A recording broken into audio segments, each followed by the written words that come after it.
안녕하세요. 스마트코인 트레이딩입니다. 이더리움이 드디어 포스 전환에 성공을 했는데 비탈릭은 계속해서 이더리움의 포스를 원했었죠. 비탈릭은 어떻게 이더리움을 포스까지 끌고 오게 되었는지, 비탈릭의 과거부터 이더리움의 시작, 현재 이더리움까지 성공 스토리를 한번 말씀드려 보도록 하겠습니다. 오늘 영상에서는 비탈릭의 숨겨진 과거 사진들을 한번 공개해 보겠습니다. 해당 내용을 모르시는 분들이 아마 많을 것 같은데, 이 과정을 보면 왜 코인 쪽에서 비탈릭 신격화에 두드러기를 느끼는지 알 수 있게 되는 부분이기도 할 겁니다. 사실 과거는 굉장히 비루했는데 갑자기 엄청난 성공을 했기 때문이 아닐까 싶기도 한데, 비탈릭을 보면 역시나 어릴 때 환경이 매우 중요하다라는 생각이 들어요. 우리나라 같은 경우는 게임을 하다가 마음에 안 들면 게임을 그냥 안 해버리거나 유저들이 힘을 합쳐서 개발사나 퍼블리셔에 시위를 하죠. 이런 식으로 우마무스메라는 게임은 마차를 빌려다가 시위를 하면서 사람들의 이목을 끌었습니다. 아, 운영 정말 더럽게 하네, 소통해라 라고 하면서 트럭 같은 건 이제 사람들이 크게 관심을 안 가져주니까 마차를 이용해서 사람들이 이거 뭐야 하면서 한 번 더 쳐다보게 만들고 시위를 한다라는 거죠. 비탈릭은 10살 때 아빠가 IBM 컴퓨터를 사줬다라고 합니다. 그런데 3년 뒤 13살 때 월드 오브 워크래프트 게임 아시죠? 그 게임이 출시를 했고 꽤나 빠져들어서 엄청나게 열심히 게임을 했다라고 해요. 비탈릭은 본인 비주얼에 잘 어울리는 흑마법사 워록이라는 캐릭터를 키웠는데, 열심히 키우던 캐릭터를 블리자드에서 능력치를 하향시키는, 너프시키는 걸 보고 아주 화가 많이 났다고 합니다. 그래서 여기서 탈중앙화를 생각하기 시작한 거예요. 정말 람놈이죠. 이런 걸 가지고 이거 중앙화의 폐해다, 탈중앙을 해야지, 이런 생각을 하는 것 자체가 쉬운 게 아니죠, 그죠? 보통 같으면 다른 캐릭터를 키우거나 게임을 접거나 했었을 텐데 정말 엄청난 발상을 한 것 같아요. 이러니까 요즘 게임사에서 블록체인을 기웃거리다가 NFT 쪽으로 간을 보는 건가 싶기도 합니다. 2019년, 2022년 평범한 가장은 집에 비트코인을 소개하며 여보 미안해, 혹시 비트코인이라고 들어봤어? 하면서 이야기를 꺼냈겠지만, 비탈릭의 아버지는 2011년 아들아 참신한 개념이 있더라, 비트코인이라고 들어봤니? 라고 하면서 비트코인이라는 걸 소개해줬다라고 합니다. 그리고 무려 아빠는 회사를 팔아서 블록체인 인큐베이팅을 시작했다라고 하는데, 이것만 보면 정말 평범한 가정이 아니다라는 게 드러나죠. 어쨌든 비탈릭도 이런 환경에 노출되어 있었기 때문에 지금의 이더리움을 만들었다라고도 보여지는데, 그런 아빠 아래에서 아들은 고급 정보와 인맥을 구축하고 이렇게 비트코인이라는 매거진을 창간합니다. 이 잡지는 생각보다 유명해졌어요. 하지만 아직까지 비탈릭은 쪼렙이었죠. 어리고 평범한 개발자 취급도 사실 못 받았지 않을까 싶습니다. 자, 이 화면에 보시면 왼쪽 아저씨가 한 명 있죠. 그냥 봤을 때 평범한 중국인처럼 생겼죠. 하지만 굉장한 인물입니다. 로스트캣이라는 닉네임을 사용하는데, 코인 경제의 기반이 되는 비트코인을 에이직으로 펑펑 쏟아내서 GPU, 그래픽 카드를 이용한 채굴자들을 이더리움으로 몰아낸 장본인 중 하나입니다. 그러니까 엄청난 역할을 한 거죠. 로스트캣, 장난검, 우지한, 이렇게 세 그룹이 경쟁을 하면서 에이직들이 시장에 쏟아져 나오기 시작해요. 그러면서 비트코인이 어마어마하게 채굴되기 시작하는 거죠. 당시에 비즈니스가 급성장하면서 중국 자본과 결합하게 되고 비트코인은 활활 타오르게 됩니다. 그때 투입된 돈이 무려 100억 위안이나 된다고 합니다. 초창기 80위안 하던 비트코인이 7,000위안을 돌파하게 되면서 어마어마한 역사를 쓰게 되죠. 그때만 해도. 그리고 이때 중국 내에서도 강남 아줌마들처럼 사모펀드에게 입소문이 한 번씩 돌았다라고 합니다. 사실 우리나라가 업비트도 나오고 하면서 한때 시장을 견인하기도 했었지만, 사실상 이 모든 바닥은 중국이 만들었다라고 해도 과언이 아니죠. 그리고 그 당시에 비트코인 저점 매수에 성공한 리 샤오라이는 비트코인 10만 개를 매집해서 펀드사와 함께 윤비닷컴이라는 것을 운영을 하게 됩니다. 이러니 이런 신화들이 맞물려서 중국으로 전 세계의 채굴 인프라들이 몰려들기 시작한 겁니다. 뭔지 아시겠죠? 이런 배경으로 중국에 엄청난 채굴이 성행하게 되고 채굴이 자리를 잡게 된다라는 거죠. 비트코인이 좀 순풍을 탔을 때 비탈릭도 나도 블록체인에 관심이 있고 개발을 할 줄 아는 사람으로서 제안을 했었어요. 왜냐? 비트코인은 어쨌든 탈중앙이니까 비탈릭도 신이 나서 업데이트 제안을 한 거죠. 비트코인 확장성을 연구하는 마스터코인이라는 곳에 몇 가지를 제안을 했는데 쪼렙이었던 비탈릭은 바로 거절을 당하게 됩니다. 사실 탈중앙이긴 해도 열려있다 일 뿐 내부 알력 싸움은 여전히 있었죠. 지금도 그렇고 과거에도 늘 있어 왔던 일이고, 탈중앙이라고 해서 모든 사람이 공평하게 기회를 갖는 건 아니다라는 거죠. 참고로 예전에도 이더리움 클래식 개발진이 이더리움 EIP를 하나 제안했을 때 여기 기웃거리지 말고 니들 거나 잘해라 라는 뉘앙스를 받았던 걸 본 적이 있는데, 이런 걸 보면 비탈릭도 역시나 마찬가지로 이 알력에 힘을 작용했다라고 볼 수 있겠죠. 그런 상황에 아주 빡친 비탈릭은 그냥 새로운 프로젝트를 하나 하기로 마음을 먹습니다. 그 이름이 바로 이더리움인 거예요. 그런데 뭐든 최초의 프로젝트는 자금난으로 갤갤대기 마련입니다. 그죠? 사업을 처음 시작할 때는 결국 돈이 굉장히 힘들게 하죠. 프로젝트를 만들고 나서 홈페이지에 글을 올리는데 이더리움 판매 시작합니다 라고 2014년 7월 22일에 글을 올립니다.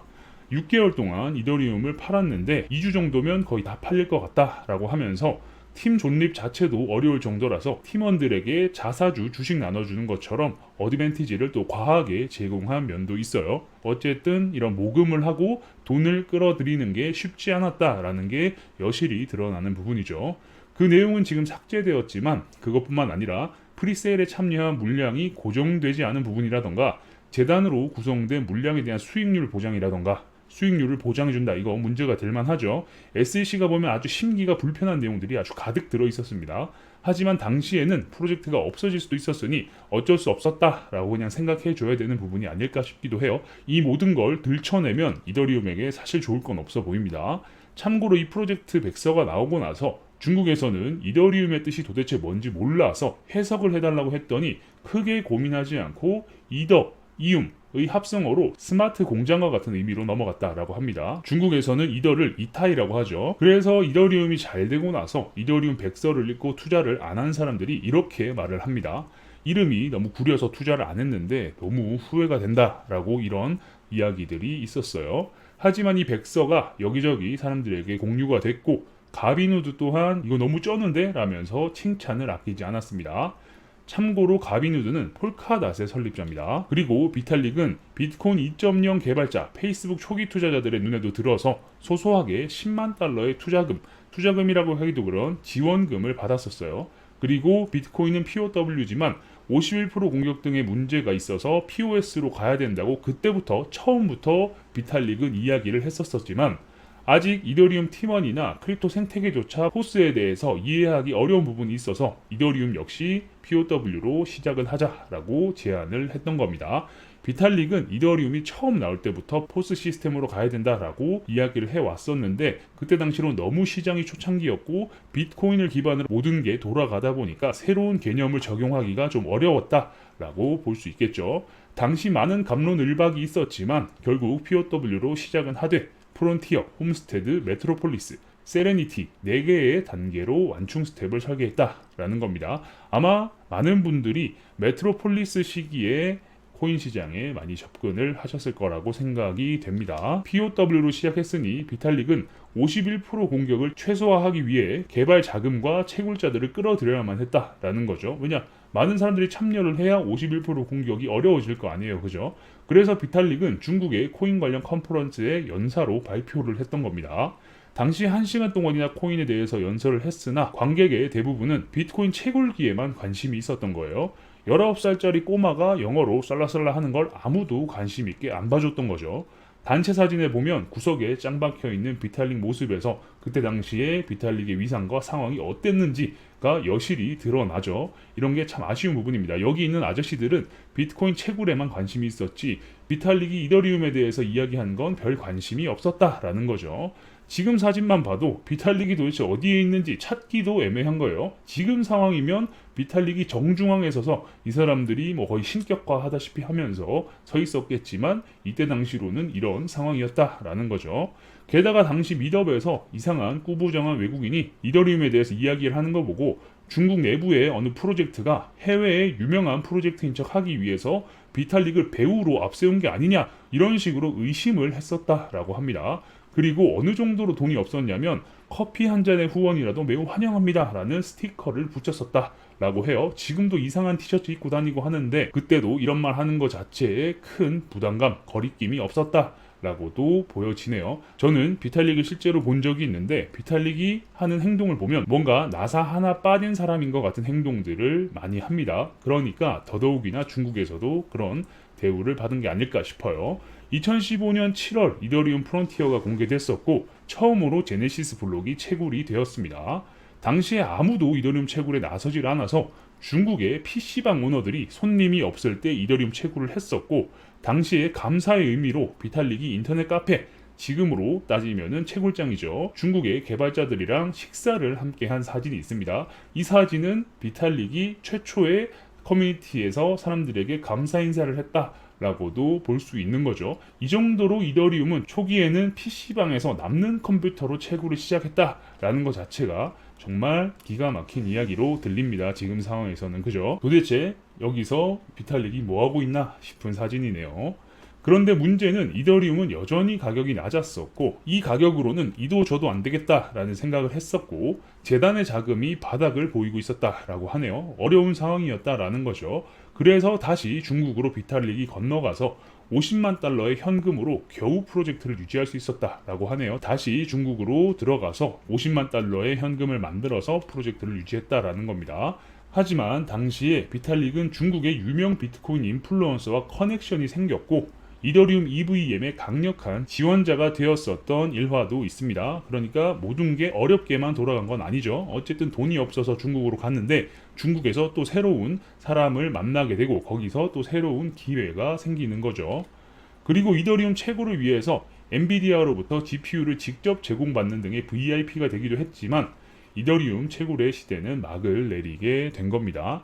어쨌든 지금의 이더리움을 생각해보면 정말 그게 사실일까 싶은 일들인데 사실입니다. 한때 전세계 채굴 파워의 75%를 차지했던 중국이죠. 알고 보면 이더리움은 정말 위태위태했었습니다.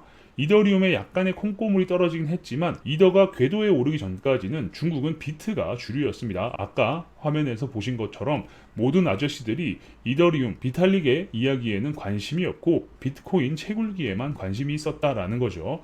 예를 들면 북경대학교의 학생 치구아 리라는 학생은 당시 직접 회로를 설계하고 FPGA 채굴기 초창기 모델을 만들어서 창업을 했습니다. 그리고 중국 과기대 출신의 장슌이 또한 예일대 컴퓨터공학과 박사를 딴 후에 코인에 눈이 돌아가서 귀국을 한 다음 에이직을 설계해서 회사를 차립니다. 결국 모든 게 비트로 모아졌다라는 거죠. 모든 사람들은 그때 당시로 비트코인에만 관심이 있었다라는 거죠. 이런 식으로 동량의 힘으로 억지로 한 발 한 발 디뎌서 성공까지 온 이 이더리움을 이제는 서양에서 입맛을 다시고 있는 상황입니다. 그 중심에는 심프스대처, 힘만의 회사도 포함되어 있습니다. 포스, 그러니까 이제는 채굴기가 아닌 자본으로 돈을 왕창 집어넣으면 거기에 대한 보상이 나오는 자본의 힘으로 채굴이 가능한 시기를 아주 목이 빠지게 기다렸을 겁니다. 그래서 이제는 서양에서 이더리움을 더 탐내고 있다라는 것도 맞는 말이죠. 아무튼 이더리움은 이렇게 탄생을 했고 성장을 해왔다 라는 겁니다. 시장 상황은 여전히 안 좋지만 어쨌든 이더리움의 포스 성공은 정말 축하해주고 싶은 생각이 드네요. 비탈릭이 얼마나 고생을 해서 어떻게 여기까지 왔냐 라는 스토리를 알게 되니까 더더욱이나 비탈릭에게 축하를 해주고 싶다라는 생각이 듭니다. 여러분들도 이런 이야기는 처음 들어보셨죠? 알고 계셨던 분들도 계시겠지만 모르시는 분들도 있을 것 같아서 이더리움의 역사와 성장 과정, 배경에 대해서 한번 말씀드려 봤습니다. 지금은 정말 신격화가 되어 있는 비탈릭이지만 비탈릭도 어렵게 이 자리에 왔다. 그 과정이 정말 험난했었다. 라는 점 여러분들도 알고 계시면서 이더리움을 투자하시면 더욱 또 애착이 생기지 않을까 싶네요. 계속해서 이더리움과 관련된 다양한 정보를 여러분들께 알려드릴 수 있도록 하겠습니다. 영상이 괜찮으셨다면 구독과 좋아요도 눌러주시고요. 알림 설정을 눌러놓으시면 누구보다 빠르게 새로운 정보를 받아보실 수 있으니까 구독, 좋아요, 알림 설정까지 눌러주시면 감사하겠습니다. 그럼 전 다음 영상에서 뵙겠습니다. 감사합니다.